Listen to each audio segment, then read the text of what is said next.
Good evening, everyone. My name's Morgan Smith. On behalf of Gleebooks and Spinifex Press, I'd like to welcome you all here this evening. I'd like to introduce first off tonight Associate Professor Jennifer MacDonald, who will do Acknowledgement of Country. Thank you. Thank you. Well, I'd like to acknowledge that we're gathered here this evening on the unceded lands of the Gadigal peoples of the Eora Nation, the traditional custodians of this land. I also pay respects to elders past, present and emerging. So in light of the purpose for us gathering here tonight to launch Jacqueline's book, I think it's useful to reflect upon some of the deeper meanings of this protocol that's now quite commonplace, which is the acknowledgement of country. In particular, country includes not only geographic lands, but also complex ideas, particularly about law, place, custom, language, spiritual beliefs, cultural practice, family and identity, themes that Jacqueline's book also explores. And there's also, I think, as a visitor, I'm a visitor here from Anouan land, which is the traditional territory of the Anouan peoples, which covers some 3,200 square kilometres of the New England tablelands. And there's also a theme that's woven often, more woven, I think, into welcome to country rather than acknowledgement of country, but it's also implicit, I think, in acknowledgement of country that when you come as a visitor, you're coming into a place of safety where we have a shared respect for sharing meanings and knowledges and experience, learning, living and working together with dignity and truly listening, which I think is something to bear in mind, especially since Jacqueline's book talks about spaces of deep unsafety. So thank you, and thank you very much.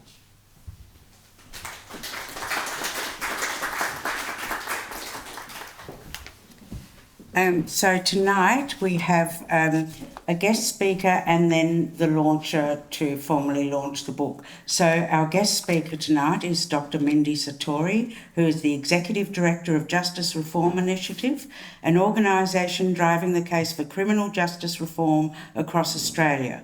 Dr. Satori has worked in criminal justice system settings as an advocate, community sector practitioner, academic, researcher, she's busy, and policy and service delivery reform specialist for more than 20 years.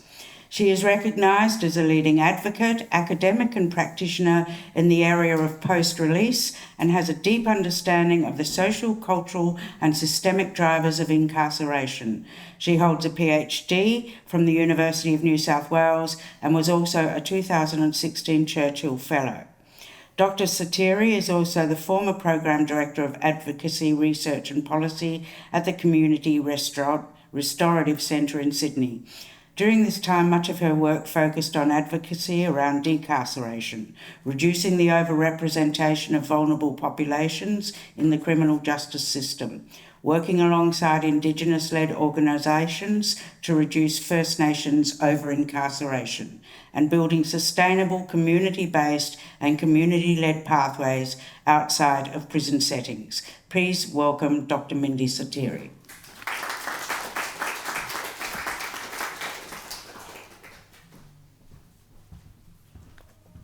Thank you so much. I want to also start by acknowledging that we're on Gadigal land and pay my respects to elders past and present. This land is and was and always will be Aboriginal land. I also want to pay my respects to First Nations people here in the room today. And also, I guess, because I'm going to be talking a little bit about advocacy and campaigning in this space, I want to acknowledge that the advocacy in terms of reducing incarceration in Australia has been led for decades by First Nations people, and that's the work that I guess that my organisation is supporting. And before I also get started, I do also want to acknowledge anybody with lived experience of the justice system in the room. As we grow sort of our campaign and our movement, the voices of people with lived experience, people that have been through the system have and are absolutely critical in terms of informing debate. I'm very grateful to talk about the work of the Justice Reform Initiative. I've brought my glass of wine on stage because Queensland's being very, very terrible at the moment, and it's been a rough week for a lot of people that have been working in this space. But I'm very happy to be doing this sort of at the launch of Jackie's utterly beautiful book, utterly heartbreaking book also, that for me really humanises and connects us with what is such a broken system.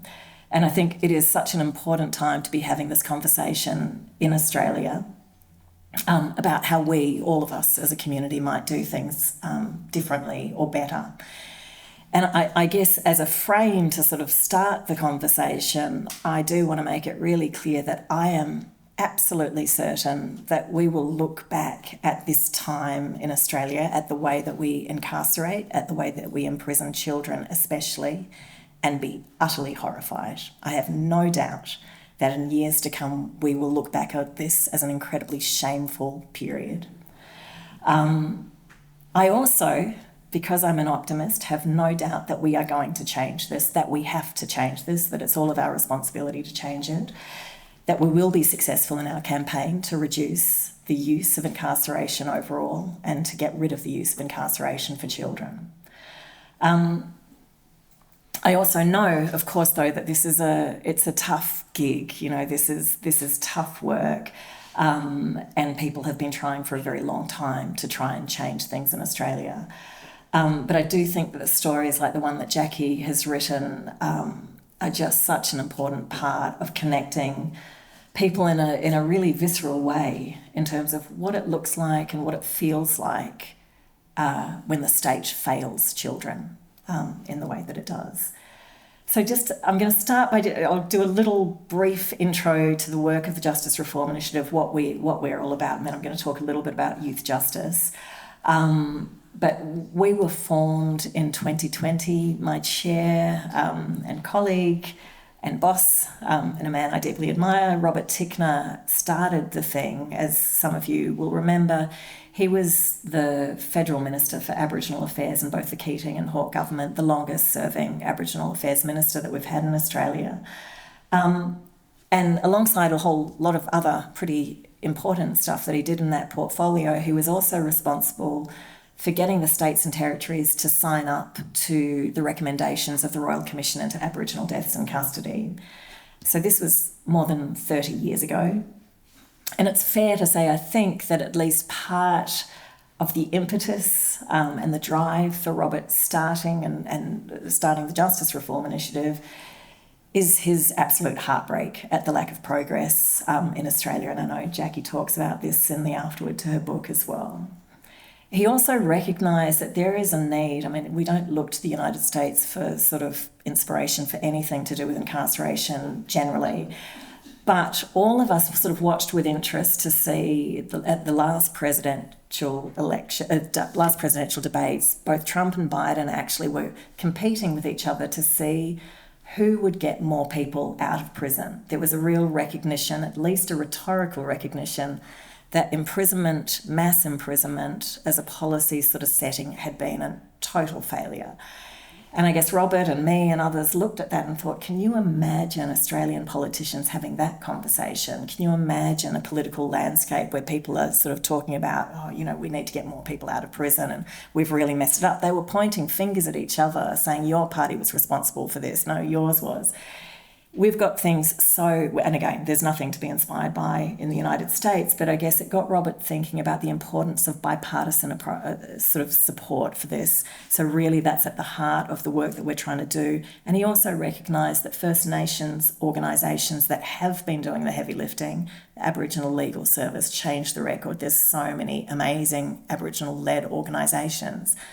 We're doing that firstly on the smell of an oily rag, and secondly without nearly the level of community support behind that was required.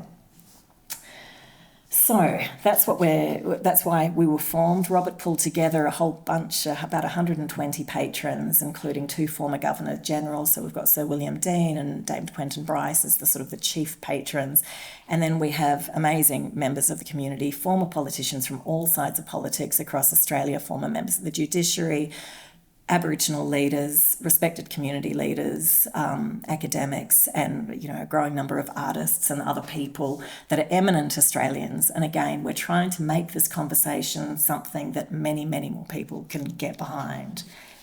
We've got this wildly ambitious target, which is also why I'm going to be sipping wine while I talk to you.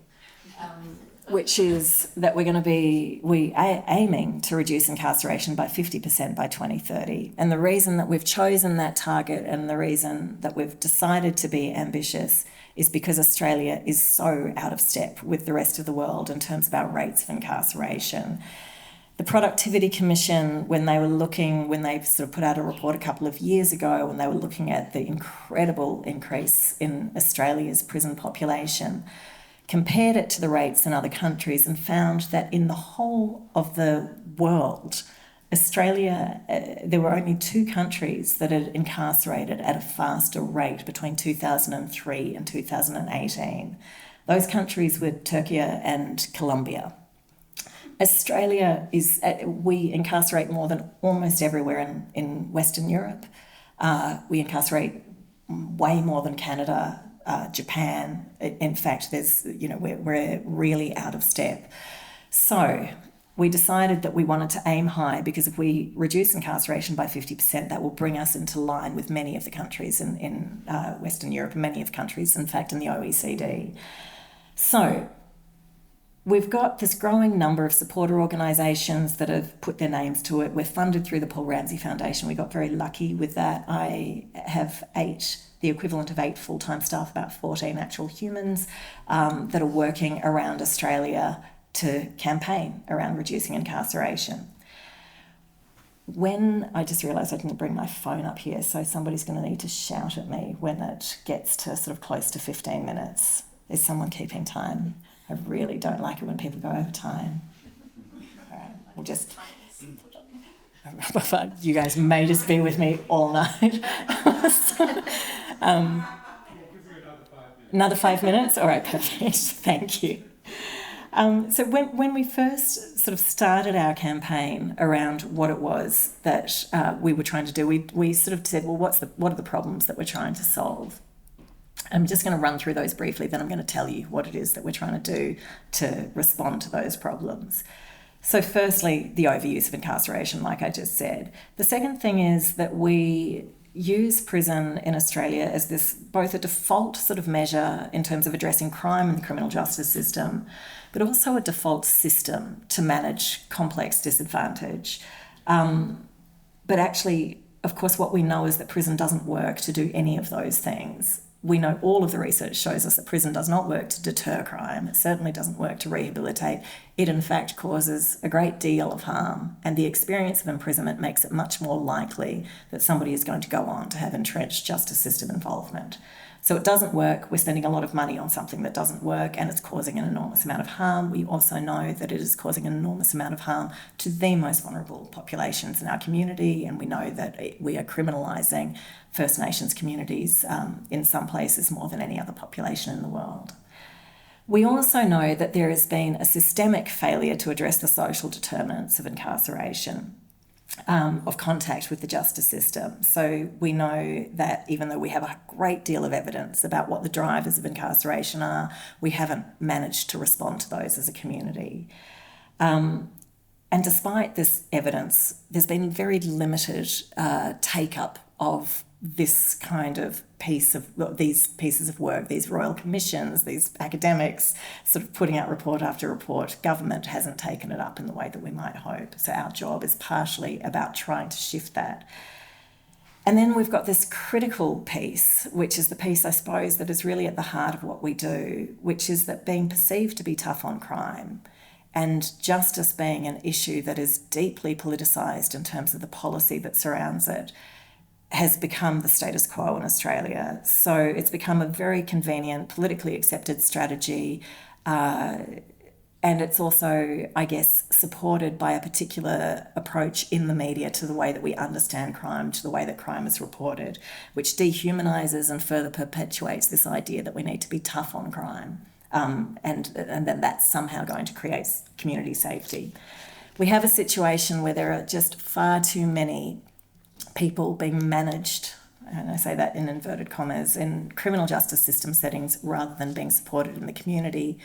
We are spending about $7 billion a year locking up children and adults in Australia, and almost nothing on the supports and services and programs and alternatives that we know would absolutely make a difference if we really wanted to reduce the numbers of people in prison. So our work is focused on political advocacy. We have a lot of meetings with politicians, public-facing work. We do a lot of engagement with the media, bringing supporters together, bringing stakeholders together, building the evidence base so that if we can get governments to agree that perhaps prison isn't the best use of resources, that we can have the conversation about, well, if not prison, then what? So on our website, you can see there's a bunch of resources that sort of go into much more detail about that. I'm going to finish by sort of a little snapshot around where things are at in Australia at the moment, for kids especially.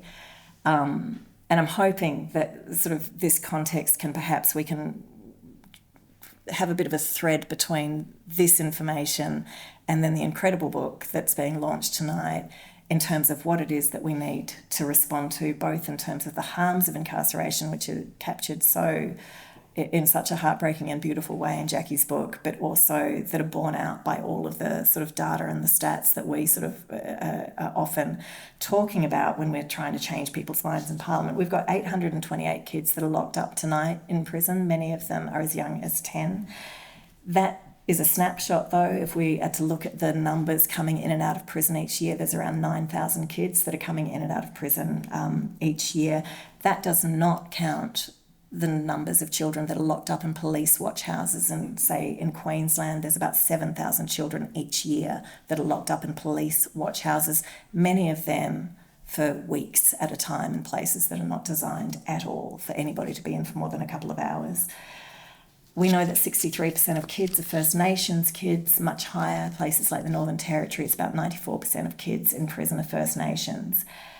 We know that kids that come into custody come from backgrounds of social disadvantage. There's 18 children's prisons in Australia. There's plans in many jurisdictions, including Queensland, to build many more prisons. There's a coronial inquest as we speak into the death of Cleveland Dodds in Unit 18 in an adult prison in Western Australia.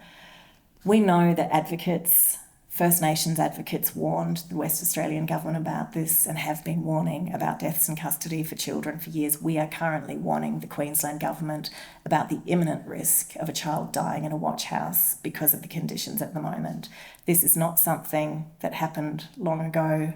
It is something that has been happening for 30 years and something that we need to be so alive to. And like I said, we are going to look back and be horrified if this continues, that we let this continue. But I do want to talk about some good things as well just before I finish, because I do think there is a lot of hope. Firstly, we've got now 175 supporter organisations that have signed up to commit to working towards this goal of reducing incarceration. We have about 8,000 supporters on our website. All of you need to go onto our website afterwards and become supporters as well. We've had about 500 meetings with politicians over the last few years. We are getting traction in terms of building those relationships. People agree with what we say, even if at the moment their actions are not necessarily showing this. Not just us, there's many people that are doing this work. We have seen some significant retreats from law and order auctioning in a couple of jurisdictions. It's fragile, but it exists. Places like Victoria, New South Wales and South Australia have quite deliberately moved away from this being an issue at election time. We've seen in the Northern Territory a commitment to raise the age of criminal responsibility. We've also seen in the ACT a commitment to raise the age of criminal responsibility. We have seen in a couple of jurisdictions, including, the ACT's pretty phenomenal, really. They've also committed to justice reinvestment as a kind of policy frame and restorative practice as a policy frame as well. We have seen relentless advocacy that has been incredibly affected by First Nations organisations, especially in Victoria, that has absolutely made a difference in terms of repealing really regressive bail reform. And this is important, we have seen reductions in the numbers of children that are in custody, especially in Victoria, New South Wales and South Australia over the last few years.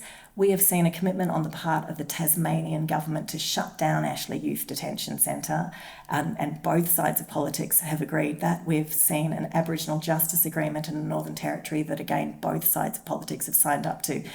These changes are incremental, but we need to look at the numbers that are going down. We have also seen resourcing of some really important programs, especially in Victoria in the community sector, that are all contributing to reducing the numbers of people and numbers of kids in prison.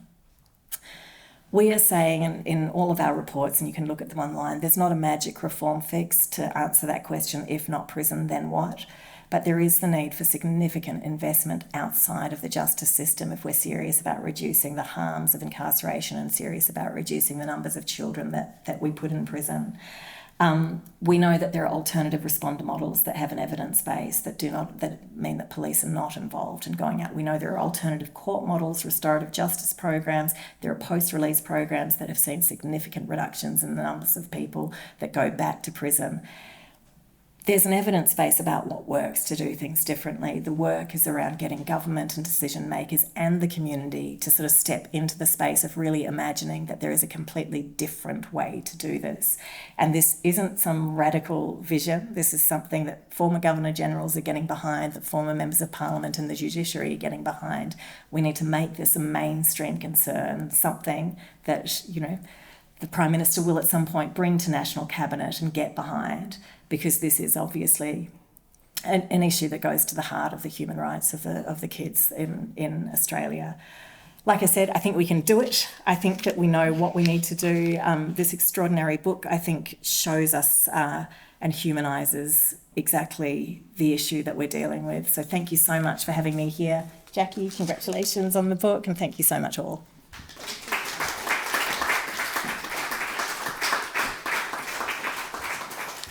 Thank you for that very, very meaningful background to Jackie's book, which, by the way, I'm reading, I'm loving. The launcher tonight is Dr. Honey van Ryswyk, who is from the UTS Faculty of Law. She is a graduate of Sydney Law School and received her PhD from the University of Washington, where she was a fellow in the Society of Scholars at the Simpson Centre for the Humanities. Her research focuses on the relationship between law and literature, with a focus on the frameworks of harm. Dr. Van Ryswyk has published on questions of harm relating to gender violence and the stolen generations, and on harms caused by corporations. Her novel Breeder was a Lambda Literary Award finalist. Her forthcoming book, Law, Culture and the Figure of the Girl, Genre and Gendered Violence, will be published by Routledge. Please welcome to launch Jacqueline Rule's book, Dr. Honey van Ryswyk.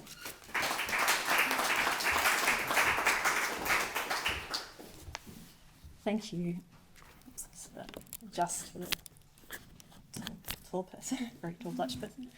So I'd like to begin by acknowledging the traditional owners of the land on which we meet tonight, the Gadigal people of the Eora Nation, whose land was never ceded, and pay my respects to elders past, present and emerging.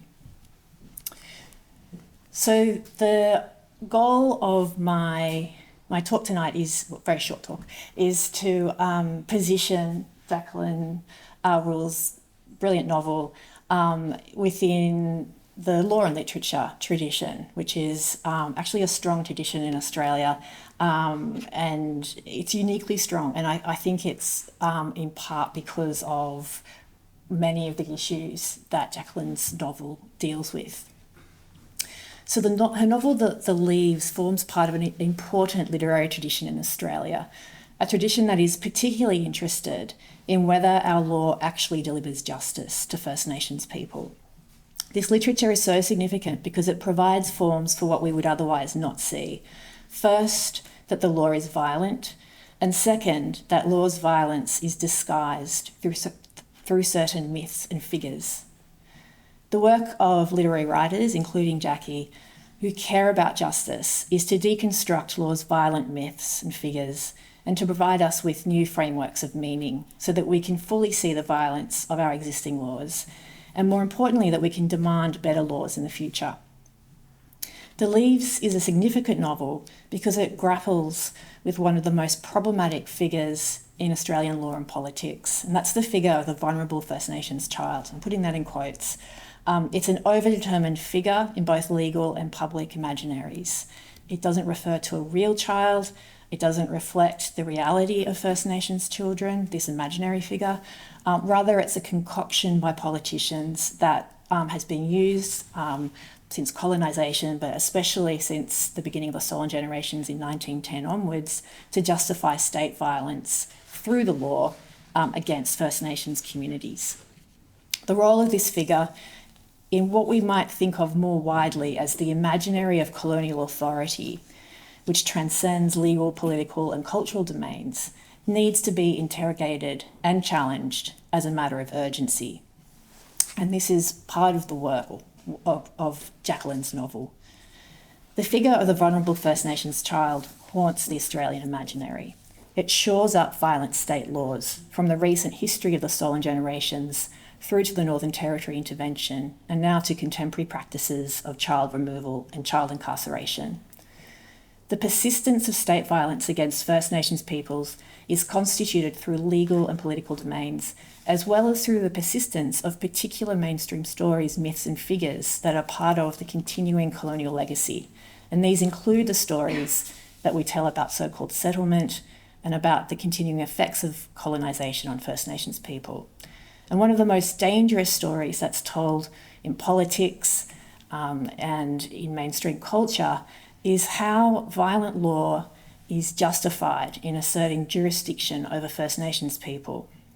As the legal scholar Irene Watson argues, past and present violence against First Nations people has been read as beneficial, as acts of serving First Nations people and saving them from themselves, which is completely diabolical. A narrative of harm prevention has been used, so for example in the Northern Territory intervention, to justify laws that provide for simultaneously both the withdrawal of state services to First Nations communities who should be given these as a matter of right, and also the continuing techniques of colonial violence that are part of state law. Claiming a role merely in the adjudication of harms taking place, the state asserts its jurisdiction and thereby inflicts harm on these communities. Since this violence is often done under the fiction of protection, often through the sentimental figure of the vulnerable First Nations child, the law attempts to disguise its own violence. And so in this, it makes this figure of the child dangerous. It's a key trope through which the unjust scope of state violence becomes seemingly legitimate. Legal narratives and figures, as well as what we might think more widely as law's practices of representations, produce social, economic and political realities. The imaginary is therefore an important area of intervention for social justice, and this is the tradition in which Jackie's book is included. Australia not only has a strong tradition of literary writers interested in these interventions, it also has a strong tradition of law and literature scholars who argue that important radical counter-representations of novels, poems, films, TV shows can also be sites of doing law. This literary jurisprudence encourages a broader understanding of what constitutes law and legal thinking.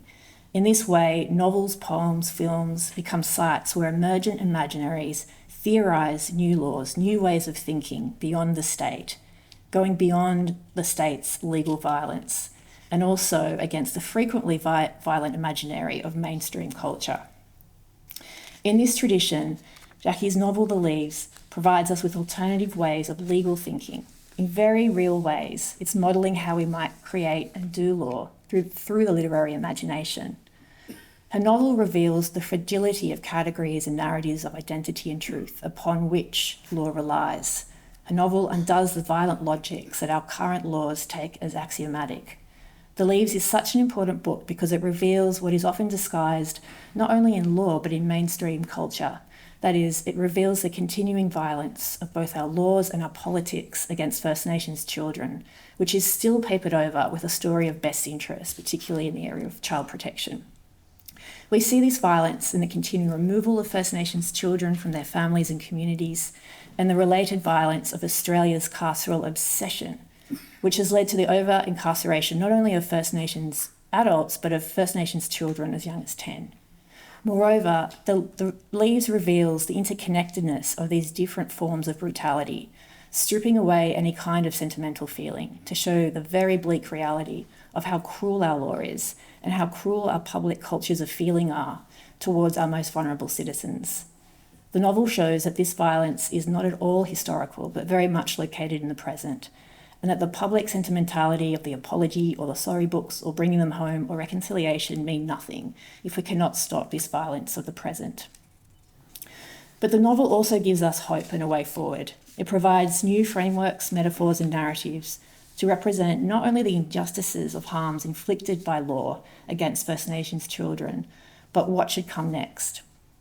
The novel not only thematically deals with law's violence against First Nations children, it also reimagines law's frameworks through the point of view of Luke, a First Nations child, providing us with the most important focalisation through which we should be thinking and doing law, rethinking jurisdiction, rethinking sovereignty.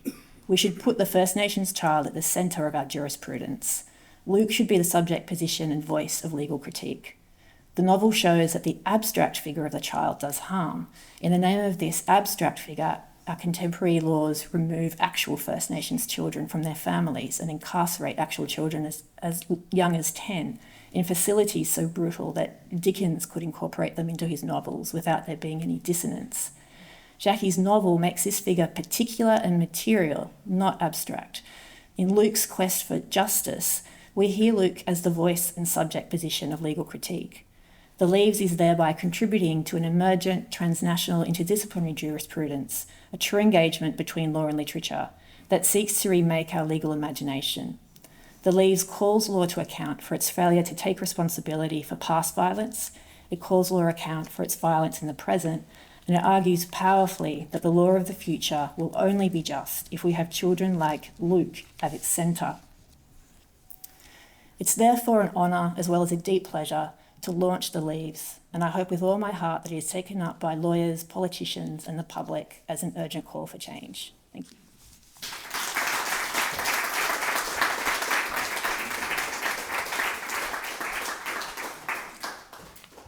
Thank you very much. And now, of course, to the most important person here tonight, Dr. Jacqueline Rule.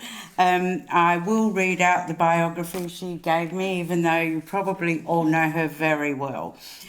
She holds a PhD in English from the University of Sydney, a BA in English from Goldsmith College, University of London, and a Bachelor of Laws from the University of Technology.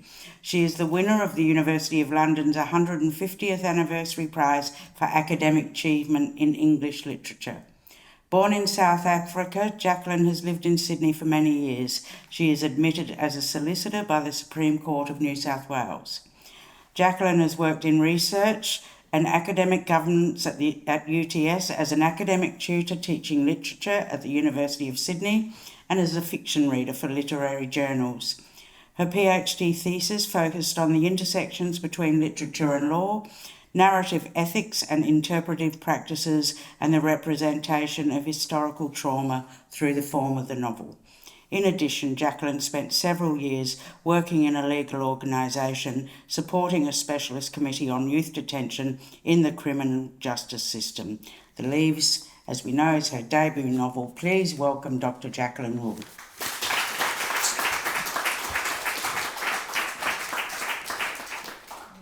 Good evening, everyone. Thank you so much for being here tonight. I'd also like to begin by acknowledging the traditional owners of the land on which we meet this evening, the Gadigal people of the Eora Nation, and pay my respects to elders past, present and emerging.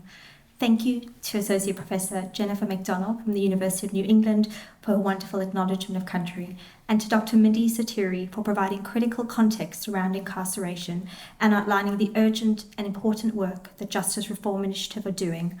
Thank you to Dr. Honey Van Ryswick from the UTS Faculty of Law for formally launching The Leaves and for her eloquent and insightful analysis of the novel.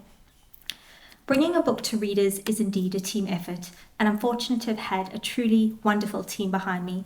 Thank you to my publishers Spinifex Press for for believing in and supporting the novel, in particular my editors Susan Hawthorne, Pauline Hopkins and Renata Klein, who have steered me through the publishing process with so much consultation and respect for the text itself, and who really epitomise the vital role of independent literary publishers in the publishing ecosystem, particularly in supporting female writers and bringing the work of emerging writers to readers. Thank you for valuing the craft itself and for understanding the role that literature can play in important cultural conversations.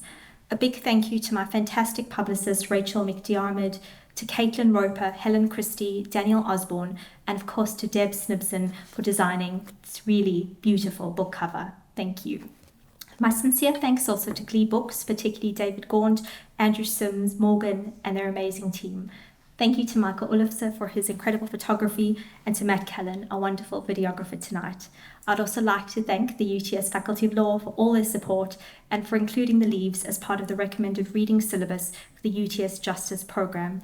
In particular, thank you to Associate Professor Ramona Vijay-Rasa, Associate Professor Anthea Vogel, and Crystal Meikle. My sincere gratitude as well to Dr. Christopher Searle and Dr. Michelle Hamaduchi from Macquarie University. And a very special thank you to Associate Professor Marcel Freeman for her wisdom and friendship and her invaluable guidance along the way. I do have some other thank yous too, but I'll save those to the end. So, what do we mean when we talk about justice? What is this relationship between literature and justice? Well, justice in theory is a neutral concept, and if you look in a thesaurus, you'll find synonyms like fairness or due process, honesty, integrity, truth, and tellingly law itself, which really makes the assumption that law and justice are synonymous. But many, including American writer L.E. Mozart Jr., have warned against equating law and justice, noting that justice is an ideal and law is a tool. So a neutral concept in theory, but less so in application. In Plato's text, The Republic, the speaker Thrasymachus states, "What I say is just or right means nothing but what is in the interest of the stronger party." Or more recently, as Irish Judge James Matthew put it in the late Victorian period, justice is open to all, like the Ritz Hotel. It was the part-time job that I held at a law organisation, supporting a specialist legal committee on youth justice for several years, that opened my eyes to the cruelty and the ineffectiveness of our current approach to rehabilitating young offenders. And it really made me wonder, is the law a neutral arbitrator of a neutral concept with access to justice being a level playing field? Or is the legal system itself implicated in the violence of our colonial past?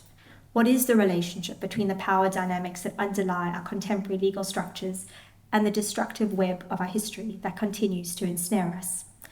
Anthropologist Patrick Wolfe made the point that invasion is a structure, not an event, which reiterates that the events of colonialism are not some historic phenomenon. Rather, colonialism is a system which, while historically introduced, continues to unfold and multiply to harmful effect in the present.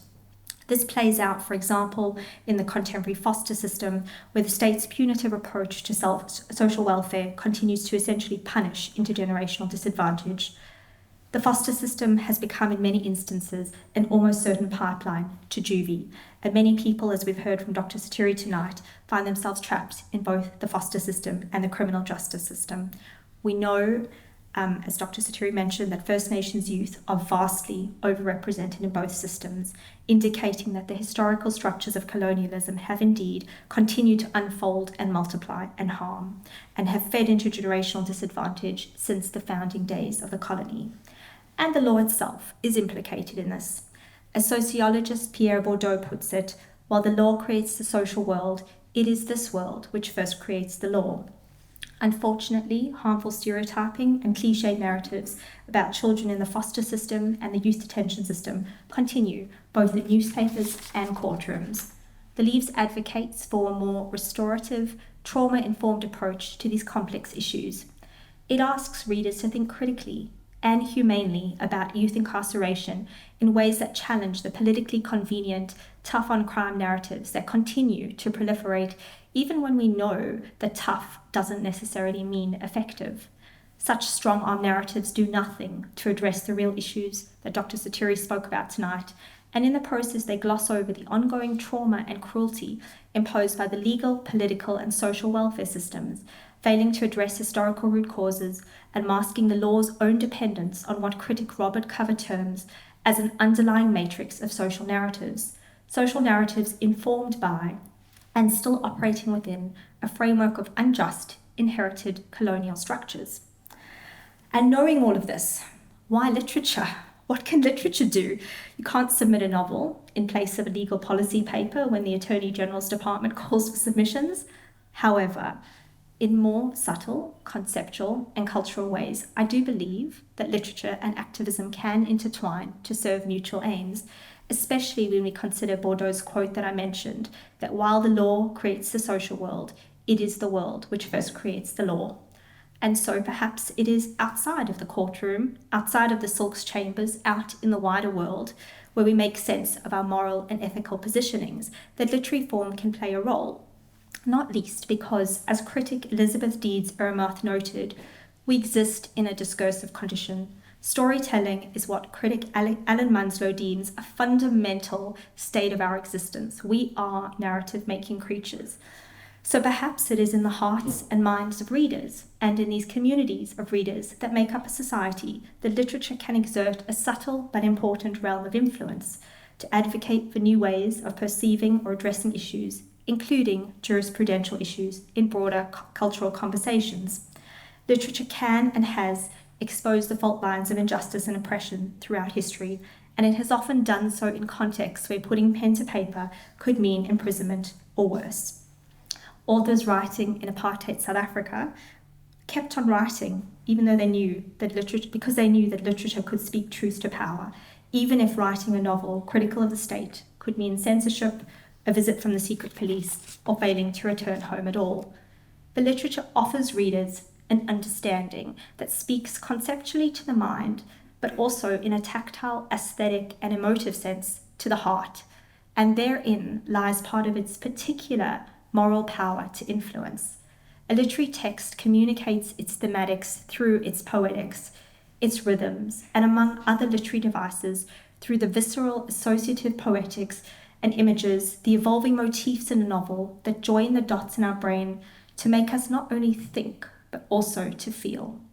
For example, in The Leaves, the novel's poetic changes as the protagonist's world fragments, and inside the youth detention centre where he is imprisoned, texture on the page shrinks to collapse the reader's own spatial experience, mirroring the claustrophobia and dissolution of the protagonist's own world within a solitary confinement cell. Keith Oatley, Professor Emeritus of Cognitive Psychology at the University of Toronto, and also a novelist, speaks of fiction as essentially an exploration of the human experience, while philosopher Martha Nussbaum draws on the notion of the novel as a building block of social justice that helps readers in expanding their sense of empathy and developing what she terms as the moral imagination.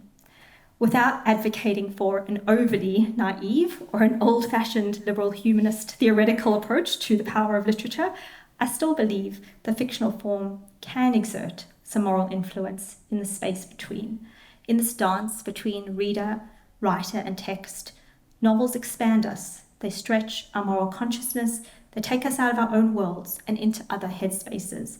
They build our capacity for connection and for empathy well beyond our own experiences. Advocating for new ways of thinking, literature can inspire us and comfort us, but it can also strip us of our illusions and lay bare the fault lines, the inequality, the injustices, the violence that underpins our history and society, and show us what it is to be human and how to empathize with others, navigating their own complex journeys. Kafka spoke of literature as the axe that can thaw the frozen sea inside us. It is perhaps this empathy-building skill that literature can offer to the law, hoping to add a critical voice to the cultural conversations that occur outside of the formal channels of legal or political discourse, but which can nonetheless influence in subtle ways to help shape, refashion, and hopefully reform the law in more progressive and empathetic directions. I hope that The Leaves might play a small part in this important conversation. Before I conclude by reading an extract from the novel, I do have some additional thank yous, so please bear with me. Thank you to Professor Peter Marks and Professor Rebecca Johinke from the University of Sydney for helping me to lay the foundations some years ago with my doctoral thesis. where, in addition to the moral power of literature, I explored the ethical implications of representing historical trauma through the form of the novel and considered the nature of interpretive practices in literary, legal, and historical narratives. My family, in particular my beautiful daughter Sophia, my husband Daryl, my sister Cara, my father, my brother, and to Linda, thank you for your unwavering patience and constant support.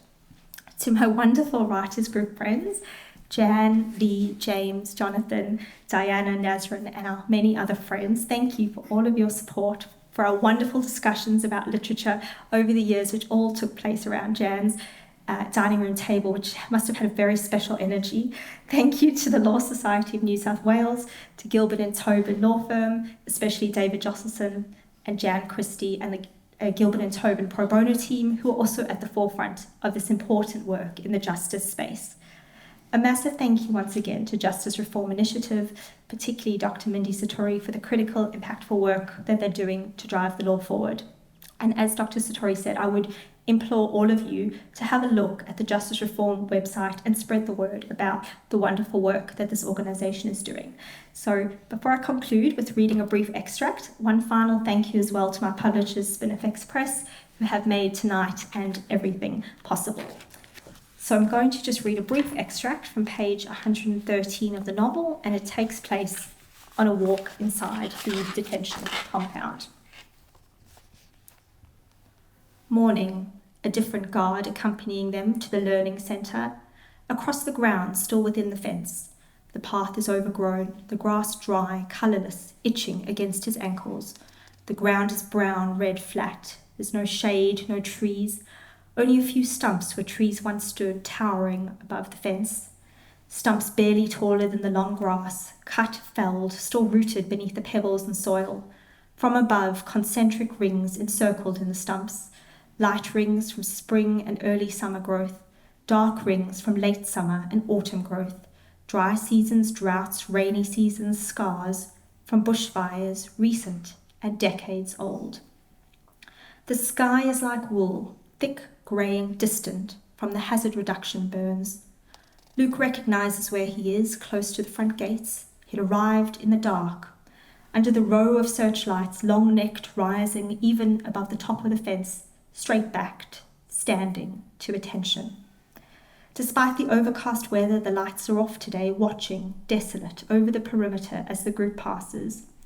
There are stop signs, other warning signs too on the front gates.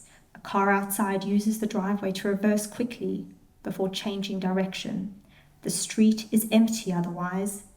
He remembers the gates, the lights, but not the street outside. Above, more barbed wire, sharp-tongued mesh coils, pulling faces from above the fence.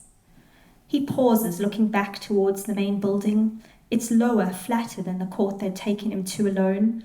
The heavy concrete arms of the Badura Children's Court that stands, adjacent to rows of narrow terraces and wrought-iron facades. The sharp, unplastered elbows of the building, stained, surrounded by litter, empty garden beds. In front of the court, verandas, shutters, a ballroom, slate roof, two tall chimneys protruding from each side of a stately, rectangular house. For many years a depot, receiving, holding. Long rows of beds empty or filled. Children waiting for court, or care, or somewhere else. Temporary, transferring. The first place they saw after they were taken and changed into blue uniforms and stockings in the handsome Victorian villa, with its padlocks, kerosene, and rags for lice. Early mornings, beatings on wet sheets and cold floors, a timber fence. One light ring, one dark ring, 1 year of a tree's life. The guard is shouting at him, "Hurry, keep up with the other boys." Thank you.